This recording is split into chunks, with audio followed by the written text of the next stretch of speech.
Ուշադրությանն եմ ներկայացնում ապահովագրական փաթեթի մեջ ներառված բժշկական ծառայությունների ցանկը եւ դրանց փոփոխման կարգը եւ ինչպես արդեն չզեկուցվող հարցերի շրջանակում ընդունեցինք եւս 10 կառավարության որոշումներ, որոնք կկազմեն առողջության ապահովագրության առաջին փուլի մեկնարկի 2026 թվականի հունվարի 1-ից համակարգը գործարկելու համար անհրաժեշտ ենթաօրենսդրական բազան։ Պարոն վարչապետ, նաև տեղեկացնեմ, որ 3 օրենքը ստորագրվել է եւ հրապարակվել է, այս առումով էլ ուզում եմ, որ մեր քաղաքացիները եւս տեղեկացված լինեն։ Այս կառավարության որոշումներով մենք սահմանում ենք բժշկական կենտրոնների, դեղատների հետ կնքվող պայմանագրերի օրինակելի ձևերը եւ ապահովագրության շրջանակներում նրանց կողմից տրամադրված ծառայությունների փոխհատուցման կարգերը, որոշումներից մեկով ուրեմն ընդունում ենք առողջության ապահովագրության հիմնադրամի մասին ստեղծման մասին որոշումը եւ հաջորդ 2 օրերի ընթացքում ապահովագրական հիմնադրամը կստեղծվի եւ օրենքով էլ սահմանված են անցումային դրույթներ, որ այսօր առողջապահության նախարարությունը եւ մեր պետական առողջապահական գործակալությունը անում է նախապատրաստական աշխատանքները եւ դեռ այսպես ընթացիկ անցումային շրջանում աշխատանքներում ընդգրկված կլինի, մինչև որ մենք արդեն ապահովագրական հիմնադրամը 2 ամիսների ընթացքում ողջ աշխատանքի ծանրաբեռնվածությունը կվերցնի իր վրա։ Պարոն վարչապետ, նաև ուրեմն սահմանում ենք դեղորայքի ցանկերը, ինչից են կարողանալու մեր քաղաքացիները օգտվել եւ նշեմ, որ թե ծառայությունների ցանկերը եւ թե դեղորայքի ցանկերը հրապարակված են, ուզում եմ ասել, որ Արմեդ հավելվածը արդեն իսկ թարմացված տեսակով արկա է, խնդրում եմ, որ մեր քաղաքացիները այն ներբեռնեն, որպեսզի տեղեկացված լինեն իրենց կարգավիճակի մասով եւ եթե այսօր էլ ներբեռնեք, արդեն կտեսնեք, դուք ունեք 2026 թվականին ապահովագրված կարգավիճակ եւ փաթեթը հենց հունվարի 1-ից կակտիվանա։ Երևի թե այսքան հակիրճ, իհարկե հարցերին սիրով պատասխանեմ։ Տիկին Ավանեսյան, ճիշտ եմ հասկանում, որ այս որոշման եւ որոշումների փաթեթի ընդունմամբ 2026 թվականի հունվարի 1-ից առողջության ապահովագրության համընդհանուր ապահովագրության համակարգը մտնում է ուժի մեջ։ Այո, պարոն վարչապետ, օրենքի ուժով առաջին փուլը մեկնարկում է ուրեմն հունվարի 1-ից մեկնարկում է, ասեմ, որ օրենքը ուժի մեջ է մտել արդեն այսօրվանից, որովհետև մեր հաշվարկային որոշակի բազաներ, աշխատավարձի հաշվարկման բազան եւ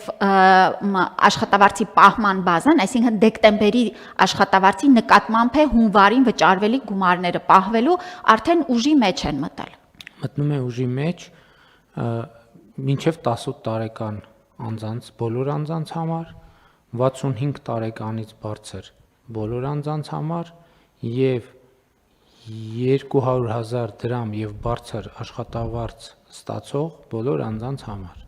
Այո, եւ 18-ից 65 տարեկան հաշմանդամության կարգ ունեցող առաջին, երկրորդ, երրորդ եւ համապատասխանաբար ֆունկցիոնալության գնահատական ունեցող անձինք են, նաեւ սոցիալական անապահովության համակարգում ընդգրկված 28 բալից ավել եւ էլի նոր գնահատման համակարգով ընդգրկված անձինք են մտնում եւ զոհված ինձարայողների ընտանիքի անդամները։ Հիմա ընդհանուր առմամբ քանի շահառուի մասին է խոսքը։ Ընդհանուր առմամբ, պարոն վարչապետ, այս բոլոր խմբերը միասին պետք է կազմեն մոտ 1,600,000 դրամ, այս թիվը առավելակ դրամ չէ, մարդ այդ Վայ ներողություն խսում մարդ։ 1,600,000 մարդ հենց առաջին փուլից մտնում է։ 1,600,000 Այո, առաջին փուլի այսպես մաքսիմալ թիվը, այո, 1,600,000 հոգի են։ Ես մի քիչ ավելի քիչ էի մտածում։ 1,600,000 Հիմա տիկին Ավանեսյան, խնդրում եմ ինձ հիշեցրեք, թե մենք ի սկզբանե երբ ենք պլանավորում, որ պետքա մտներ համակարգը ուժի մեջ 2024 թվականի հուլիսից թե 25 թվականի հուլիսից։ Անվարչապետ մենք կառավարության հայեցակարգով ընդունել էինք, այսպես նախանշված ժամկետներ էինք դրել, որ 24 թվականի կեսից պիլոտային ձևաչափով կսկսենք, հետո 25-ի կեսից արդեն համակարգը առաջին փուլը կմեկնարկի, նու ըստ էության 26 թվականի հունվարի 1-ից կգործարկվի։ Ես ինչի համար եմ ասում, ինչու 2024 թվականի հուլիսի 1-ից էր նախատեսվում։ Մենք քննարկեցինք, էլի քննարկեցինք, հետո մենք չքննարկեցինք, հասկացանք, որ պատրաստ չենք։ Հետո ասենք լավ, եկեք կանենք 2025 թվականի հունվարի 1-ից։ Հետո 25-ն էլ ենք, մի տարով ենք, մի անգամից հետաձգի։ Հետո քննարկեցինք, հետո հասկացանք, որ պատրաստ չենք։ Հետո հասկացանք, որ երբեք էլ պատրաստ չենք լինելու, որովհետև եթե պատրաստության այն նշաձողը, որ մենք մեր առաջ դնում ենք, մենք ինչ ենք ուզում, եւ մեր ընդհանրապես մեր իրականության մեջ էլ տենց բան կա։ Մենք ուզում ենք իդեալական պատրաստ լինենք, որ ենթադրենք ունենանք մի բան, ունենանք 600 այս Mercedes-ի մակարդակի մի բան, որ սենց, ասենք բանալ հել չկա հիմա սենց անենք ու համակարգ սկսի։ Բայց մենք մի բան հաշվի չենք առնում։ Մենք այս 600 մակարդակի բան կառուցելու համար պետք է մի հատ զապարոժից գոնե կառուցած լինելու փորձ ունենանք։ Չի կարա տենց չի լինում, որ մի անգամից ասենք այդ կետից սկսել։ Եվ երկրորդը ընդհանուր առմամբ ես նաև ինքնահայեցման տրամաբանության մեջ ես գալիս եմ հետևյալ եզրակացության, այսինքն համոզմունք է դա արդեն ոչ թե բան եզրակացություն, այլ եւ սա չի վերաբերում մենակ այս թեմային, դա վերաբերում է բացարձակ բոլոր թեմաներին, որ այնտեղ մենք ուզում ենք, որ երբեմն իդեալի ձգտումը բերում է մեզ անգործության։ Որովհետև մենք ասում ենք ոնց եկանք հասանք դե իդեալական չի, հետևյալ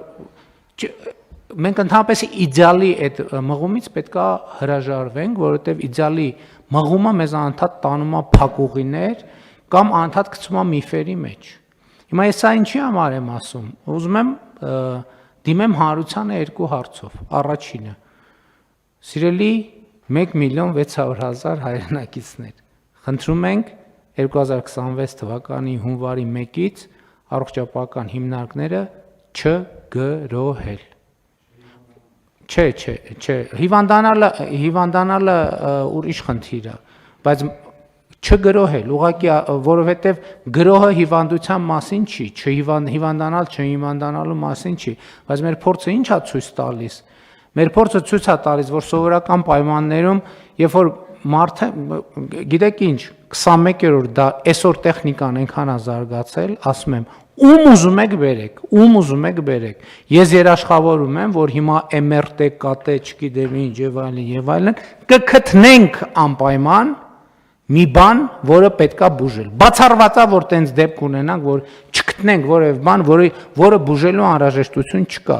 Հիմա եւ մեր առողջության ապահովագրության համակարգը դրա մասին է, որ պետքա ստուգումներ լինեն ամեն տարի եւ այլն, եւ դա ճիշտ ճանապարհ է, որ MRT-ով մենք միջև բջջային մակարդակ գնանք եւ կանխենք այնտեղ, որպեսզի այս փուլում կանխելու համար կարող է մեզ պետք լինի ծախսել 10,000 դրամ, իսկ ամեն հաջորդ փուլում այդ խնդրի հետ առնչվելիս պետական ծախսն է ավելանալու եւ մարդու առողջության վիճակն էլ վատանալու է, բայց ելի եմ ասում, պետք չի հունվարի 1-ից գրող ձեռնարկել առողջապահական համակարգի վրա, որովհետեւ ոչ բժշկական կենտրոններն են փախնելու, ոչ կառավարությունն է փախնելու